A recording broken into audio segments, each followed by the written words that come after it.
देर हो जाएगा हमको, निकल जाओ। अब सुनो, अब हम सबकी बेटी करिश्मा ठाकुर आदरणीय प्रियंका गांधी जी को ये बाबा साहब का चित्र पार्षद देते हुए और करिश्मा ठाकुर मां दुर्गा का चित्र भेंट करेंगी आदरणीय प्रियंका गांधी जी को। करिश्मा ठाकुर जी, प्रियंका गांधी, कांग्रेस पार्टी, कांग्रेस पार्टी। बहुत बहुत धन्यवाद। आदरणीय प्रियंका जी हमारे बीच में हैं। मंच पर सम्मानित सभी लोगों को मैं प्रणाम करती हूँ और मेरे सामने उपस्थित गोविंद नगर की पूजनीय जनता को, माताओं बहनों को, हमारे साथियों को मेरा प्रणाम है। और क्योंकि प्रियंका जी को जाना है तो आपसे यही कहना चाहूंगी कि 2019 में करिश्मा ठाकुर ने गोविंद नगर का विधानसभा लड़ा था। हमारे लिए ये क्षेत्र नया था, यहाँ के लोग नए थे, ये वार्ड नया था, लेकिन फिर भी आदरणीय प्रियंका गांधी जी ने जब एक बेटी को, एक महिला को गोविंद नगर का टिकट दिया तो यहाँ पर उपस्थित हमारी माताओं बहनों के आशीर्वाद से 20 दिन के अंदर 40,000 वोट प्राप्त करने का काम कांग्रेस पार्टी को गोविंद नगर के अंदर हुआ। हमने आप लोगों से वादा किया था कि चुनाव का परिणाम कुछ भी हो, हम हारे या जीते, हम सदैव गोविंद नगर की जनता के बीच में रहेंगे और रहे हैं। और आपसे बस ये कहते हैं कि प्रियंका जी को, आदरणीय दीदी, आपका बस दीदी बस 2 मिनट का समय चाहेंगे। मैं आप लोगों से बस ये कहती हूँ कि हाथ उठाकर प्रियंका जी को ये बताइए कि इस बार गोविंद नगर का आशीर्वाद कांग्रेस पार्टी के साथ है या नहीं है। दोनों हाथ ऊपर करके बताइए प्रियंका जी को, प्रियंका गांधी। बस अपनी नेता को मैं आमंत्रित करती हूँ और ये कहूंगी कि फैसला जो भी हो मंजूर होना चाहिए, फैसला जो भी हो मंजूर होना चाहिए, इश्क हो या जंग भरपूर होना चाहिए। बहुत बहुत धन्यवाद आदरणीय प्रियंका जी, आपका गोविंद नगर की धरती पर बहुत बहुत स्वागत है। अब प्रियंका जी को सुनने के सब बेताब हैं। आदरणीय प्रियंका जी। बहनों भाइयों, मंच पर उपस्थित सभी कांग्रेस पार्टी के नेतागण, आपकी प्रत्याशी करिश्मा जी, आप सबका इस सभा में बहुत बहुत स्वागत। मैं जानती हूँ आप काफी समय से इंतजार कर रही हैं। महिलाएं मुझे शायद अंधेरा हो गया तो दिख नहीं रही है कि कितनी है, लेकिन मैं जानती हूँ कि आप बहुत समय से इंतजार कर रहे हैं, दोनों भाई और बहन। और मैं आपको सबसे पहले धन्यवाद देना चाहती हूँ कि मेरा आपने इंतजार किया और मेरी बात सुनने के लिए आप यहाँ आए हैं। देखिए, चुनाव कुछ ही दिनों में है। आप सब मेरे से अच्छी तरह जानते हैं कि परिस्थितियां क्या हैं और आपकी समस्याएं क्या हैं। आपकी समस्याएं महंगाई, बेरोजगारी, किसानों की जो समस्याएं हैं, महिलाओं पे जो अत्याचार है, आपकी शिक्षा और सेहत की जो सुविधाएं हैं, ये आपकी समस्याएं हैं। यहाँ कितने नौजवान लोग हैं? हाथ उठाओ, हाथ नीचे करो। अब बताओ, आप में से कितनों को पिछले 5 सालों में रोजगार मिला?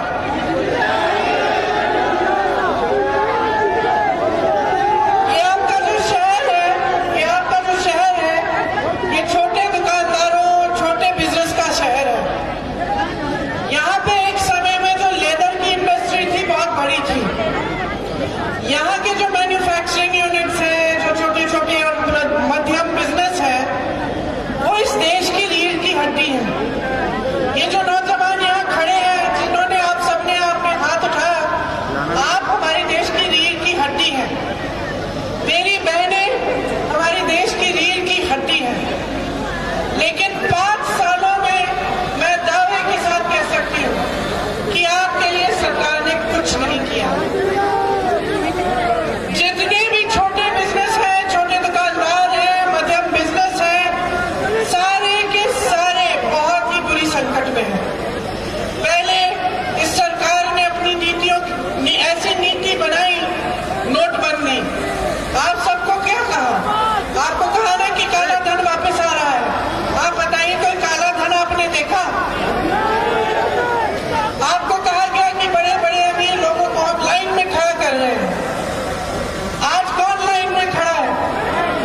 अपने बड़े बड़े उद्योगपति मित्रों की मदद के लिए चलती हैं, उनके लिए लोन भी माफ, उनके लिए पॉलिसी भी बनती है। छोटे और मध्यम उद्योगों के लिए कुछ नहीं बन रहा है, गरीबों के लिए कुछ नहीं है।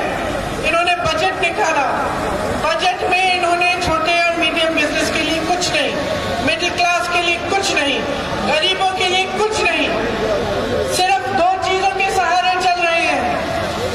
सबसे पहला, जितने भी राजनीतिक दल आज उत्तर प्रदेश में चल रहे हैं, आपके सामने आकर प्रचार कर रहे हैं, धर्म और जाति के आधार पर प्रचार कर रहे हैं।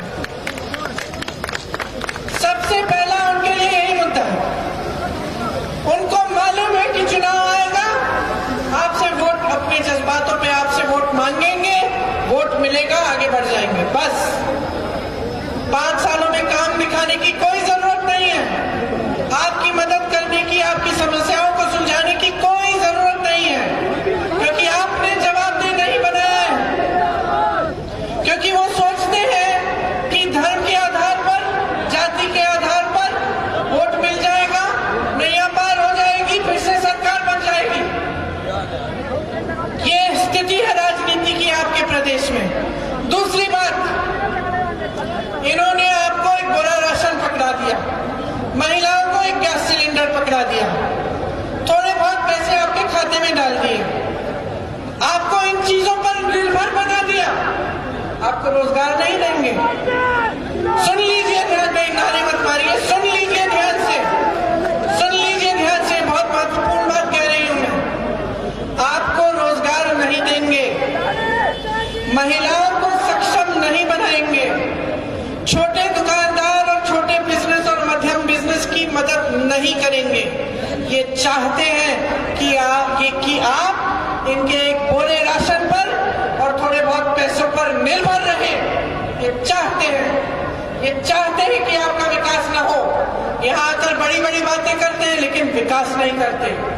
आपको आत्मनिर्भर बनाना नहीं चाहते हैं, क्योंकि जिस दिन आप आत्मनिर्भर बन जाएंगे, आप सवाल उठाना शुरू करेंगे। आप उनसे पूछेंगे कि आप हमारे मंच पे आकर धर्म की बात करते हैं, जाति की बात करते हैं, ठीक है, लेकिन हमारा पेट कैसे भरेगा?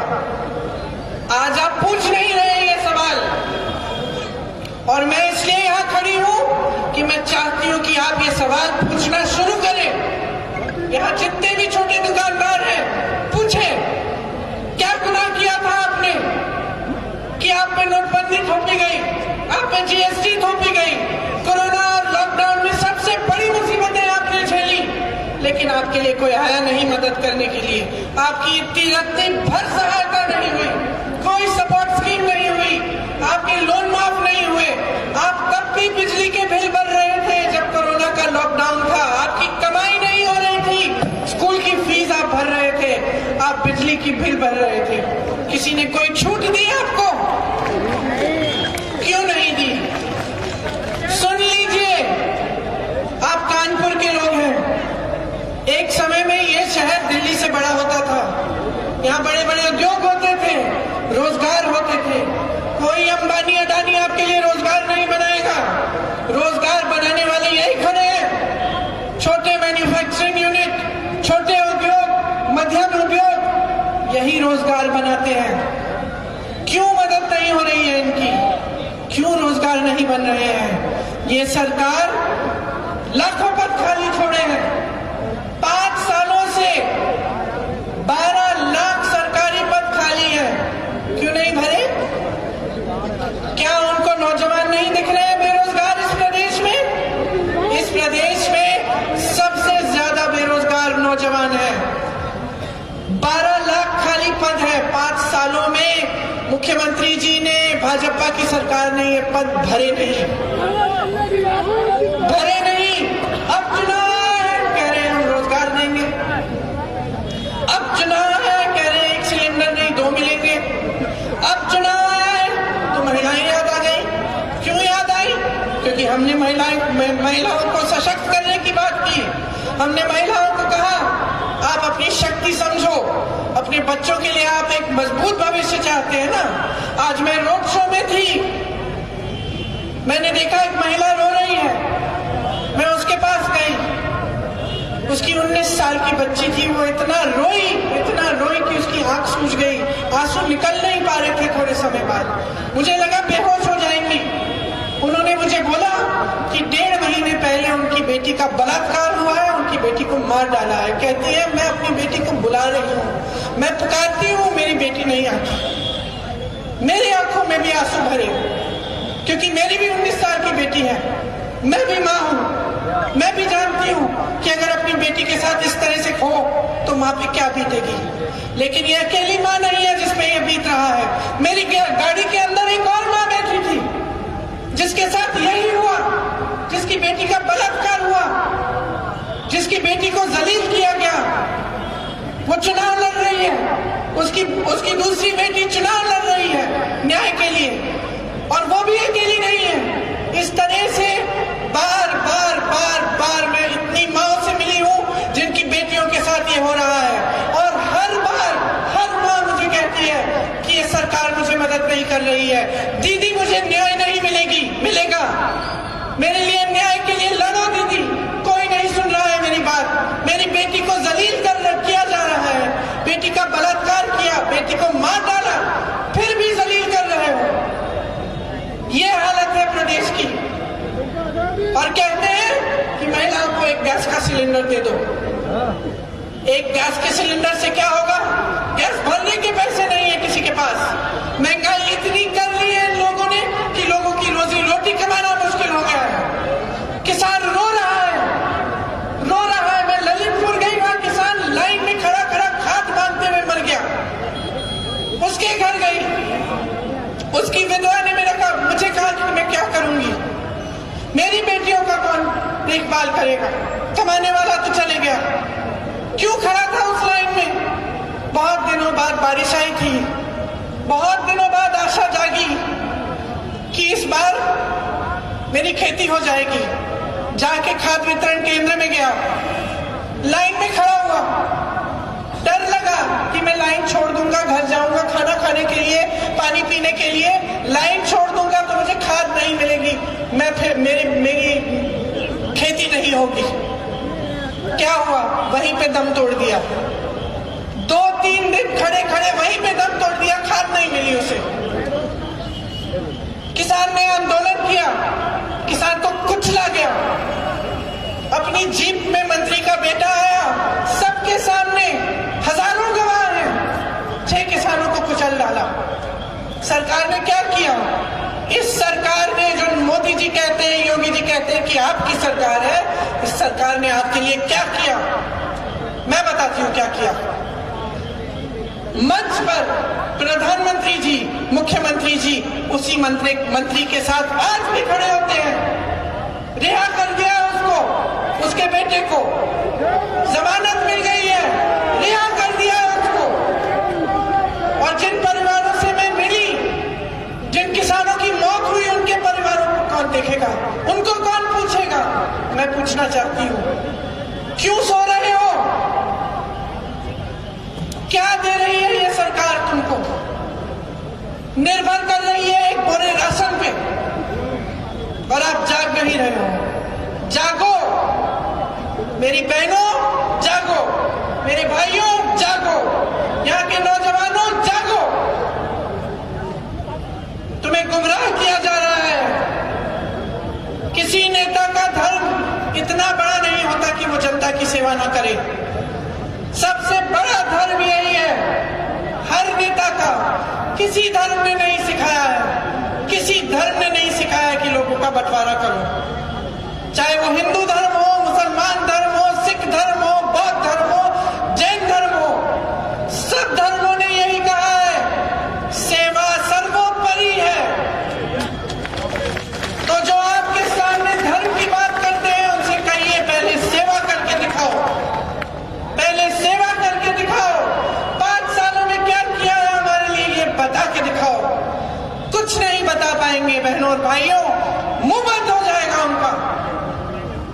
क्योंकि जब भी आपके सामने आते हैं, आपको गुमराह करने की कोशिश करते हैं।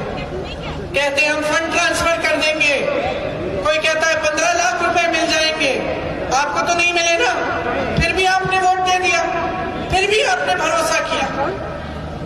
लेकिन समझ लो कि अगर 5 साल और आपने गवा दिए तो ये जो नौजवान यहाँ खड़े हैं इनको रोजगार कभी नहीं मिलेगा। ये जो महिलाएं यहाँ बैठी हैं ये सुरक्षित कभी नहीं होंगी। मन बनाइए, ये राजनीति जो है ना ये आपके लिए होनी चाहिए, एक दूसरे को आगे बढ़ाने के लिए नहीं। जितने भी नेता आकर आपके सामने अपने बढ़ावे की बात करते हैं, सिर्फ और सिर्फ सत्ता चाहते हैं, किसी भी हालत में सत्ता मिल जाए, खरीद के मिल जाए, पैसे बांट के मिल जाए, वोटों के समय धार्मिक जज्बात उभार के मिल जाए, किसी भी तरह से सत्ता में रहना है, बस यही लक्ष्य है इनका। समझ लीजिए, अच्छी तरह से समझ लीजिए, ये कांग्रेस पार्टी पिछले 3 सालों के लिए आपके लिए लड़ रही है, सड़कों पे लड़ रही है। जहां आप पर मुसीबत आई हम सब आपके पास पहुंचे, किसानों के पास पहुंचे, बेरोजगारों के पास पहुंचे, महिलाओं के पास पहुंचे, जहां बलात्कार हुआ, जहां कत्ल हुआ हम पहुंचे। हम क्यों पहुंचे? क्योंकि हम अपनी जिम्मेदारी और अपना धर्म समझते हैं। हम समझते हैं कि सेवा ही हमारा धर्म है, कि आपने हमें यहाँ बिठाया है, आप नहीं होते तो हमने की है। अब यही बात भाजपा के नेताओं को समझाओ, यही बात समझाओ और अपने कानपुर को एक बार फिर सक्षम बनाओ। यहाँ के बिजनेस, यहाँ के छोटे दुकानदार, यहाँ के नौजवान, यहाँ की महिलाएं, सबको सक्षम बनाओ, सबका विकास कराओ। यही आपका धर्म है, आपकी जिम्मेदारी है। आपके बच्चों के प्रति आपकी बहुत बड़ी जिम्मेदारी है, उनका भविष्य बनाना है, उनका भविष्य इन बातों में मत गवाओ। यही कहने आई हूं मैं आप सबसे। मैं जानती हूं कि आप मेरी बात ध्यान से सुन रहे हो, क्योंकि मैं जानती हूं कि आप मेरी नीयत को समझते हो। आप में बहुत विवेक है, आपने देखा है कि कौन लड़ रहा है आपके लिए, दिन रात हम लड़ रहे हैं। हमारी नीयत आप पहचानते हैं। मेरे परिवार के सदस्य शहीद हुए इस देश के लिए, कभी नहीं कहते हम इसको, इस बात को कभी नहीं आगे लाते, लेकिन आज मैं आपके सामने कह रही हूं, सेवा करते करते शहीद हुए और हर रोज उनको जलील किया जाता है, क्योंकि इनको शहादत के बारे में कुछ नहीं मालूम है, कुछ नहीं मालूम है, सिर्फ खोखली बातें करते हैं। इनको ये नहीं मालूम है कि जब दिल सचमुच इस देश के लिए धड़कता है, उस जज्बात को नहीं समझते हैं। सब खोखला है, सब नाटक है। चुनाव आता है सब शुरू, चुनाव खत्म होता है सब गायब। जब चुनाव आता है उत्तर प्रदेश का भ्रमण, पंजाब का भ्रमण, गोवा का भ्रमण, चुनाव नहीं होता तो अमेरिका, पाकिस्तान, कनाडा, सारे देश का भ्रमण हो गया। यहाँ किसान का बकाया 14,000 करोड़ है, 16,000 करोड़ के 2 हवाई जहाज है मोदी जी के, 2 हवाई जहाज। इनके उद्योगपति दोस्तों के लिए सारे PSU बेच डाले, और जो नहीं बिके उनकी बेचने की योजना शुरू। क्यों बेचे जा रहे हैं, और वो भी सिर्फ 2 लोगों को? पूरे देश के बंदरगाह, पूरे देश के हवाई अड्डे, देश की सड़कें क्या बेचेंगे? कुछ छोड़ा ही नहीं। कहते कांग्रेस ने क्या बनाया? 70 साल से जो भी अगर कांग्रेस ने बनाया नहीं होता तो आप बेचते क्या?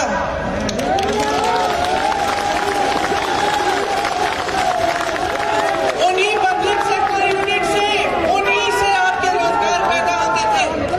रेलवे से रोजगार, जितने BHEL जितने भी हैं वो रोजगार बनाते थे। ये स्थिति है, आप समझ लीजिए, पहचान लीजिए कि आपके सामने क्या हो रहा है। अगर आप आज नहीं पहचानेंगे तो आप अपने प्रदेश को 5 साल बर्बादी के कगार पे ले जाएंगे। तो मैं आपसे आग्रह करती हूँ, करिश्मा उसकी छोटी बच्ची है, कहाँ है करिश्मा? छोटी बच्ची है, लेकिन दिन रात आपके लिए काम करती है, आपके लिए समर्पित है।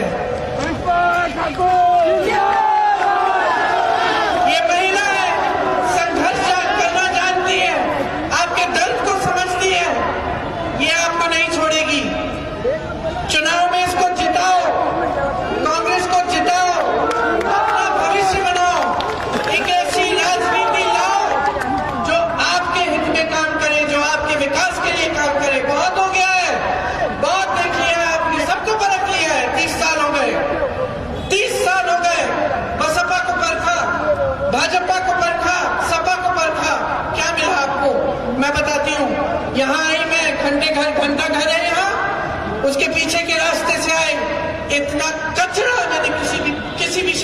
देखा है।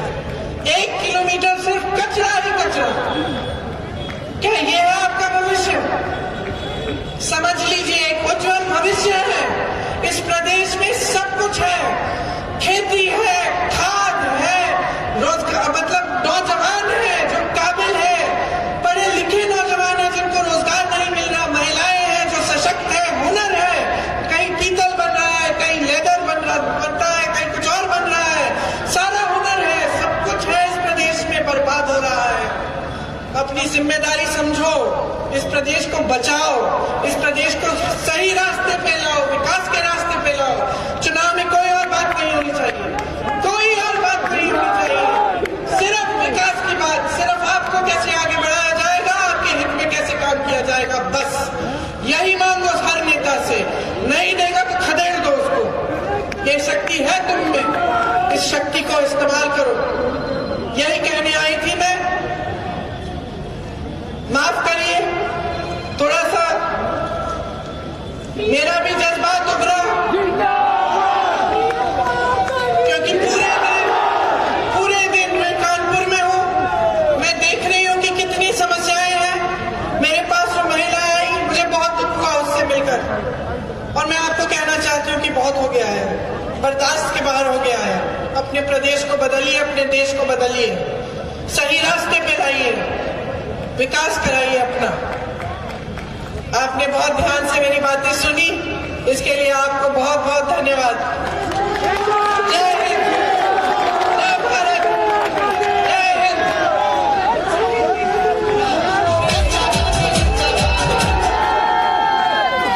आपने बताया कि विषय में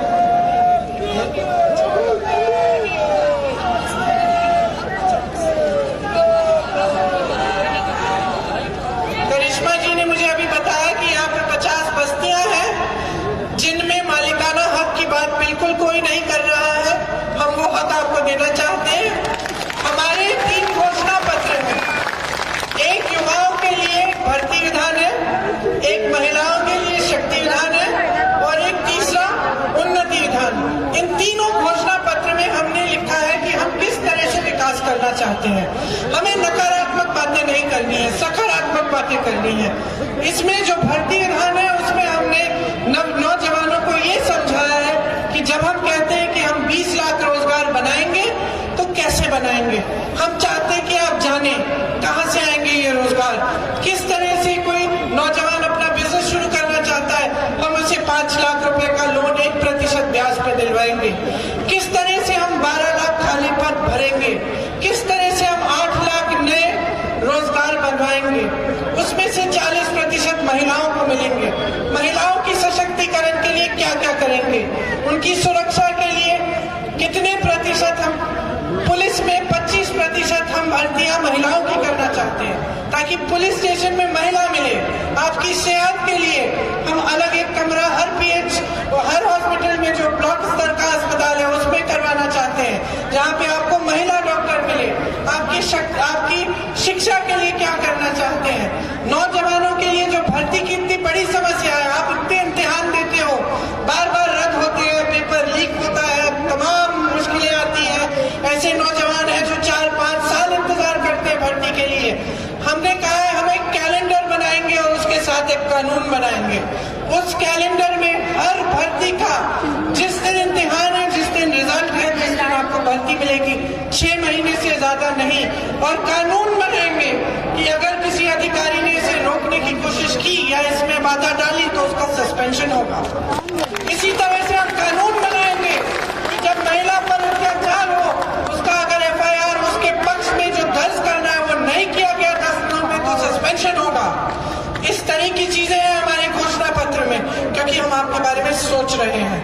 हम आपको बताना चाहते हैं कि एक राजनीति है जो आपके बारे में सोचती है, जो आपका विकास चाहती है और आपके लिए काम करना चाहती है। तो जरूर ऑनलाइन और जहां भी आपको उपलब्ध हो, हमारे कांग्रेस के जितने भी ऑफिस है उसमें से ये घोषणा पत्र लेकर इनको जरूर पढ़िए और समझिए कि कैसी कैसी चीजें आपके लिए हो सकती हैं अगर सही सरकार की नीयत ठीक हो। तो आपको बहुत बहुत धन्यवाद, बहुत ध्यान से आपने मेरी बातें सुनी। जय हिंद।